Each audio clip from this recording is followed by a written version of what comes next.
It takes seconds for people to vanish, and sometimes it takes weeks or even years to find them. That's even if you do. Myrtle Beach Police explains the biggest challenge they face when it comes to finding the missing and the technology they're now using to bring them home. Myrtle Beach is unique. Known as one of the top vacation destinations in the U.S., it's a paradise for 19 million people who travel here every year. But if you take a closer look beyond the sandy beaches and family attractions, some say the Grand Strand is where people visit but never return home. A lot of transient people coming here, as just everybody from all over the place. I mean, we get missing people from Ohio, Florida, Georgia, you name it. Myrtle Beach Detective Chris Starling can't answer why some say this reputation looms over our heads. He's been finding missing people for the last 8 years. There's a lot of stuff that goes on. We kind of stay busy with missing persons constantly, and it's always getting on it as soon as we can. That's because those first few hours are crucial to finding someone, and it starts with filing a police report. It's basically a myth of the 24 to 48 hour window.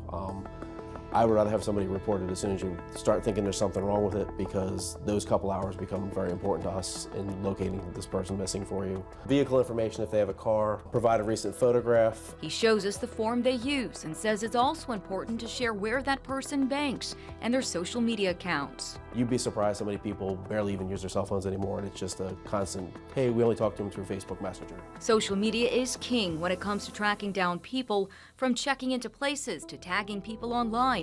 Your digital footprint is everywhere. Being able to see what a Facebook return can do or an Instagram return can do about seeing who's been in contact with this person or that person, it breaks cases wide open. But Starling says family and friends using social media to find their loved ones comes with a warning. A lot of family members will put personal information up there that leads to people basically listing stuff for kidnapping, ransom, stuff like that. It's not just social media that can crack cases. Myrtle Beach Police also have eyes across the city. 1,000 cameras that officers are watching in real time in the real-time crime center. It's a great thing because you can pretty much track somebody anywhere on the boulevard, any hotel they get out of, watch them walk 30 to 40 blocks. If they get a car, make, model, they'll pull that up, track it out. If it goes out of the city, get a license plate on it, at least direction of travel. And sometimes, Starling says the best clue is what some believe might not be a clue at all. Because if you think it's something small, it's something big that can make the case and make them get located a lot quicker. Don't think that we're not looking for them. Don't think that they're not in our thoughts.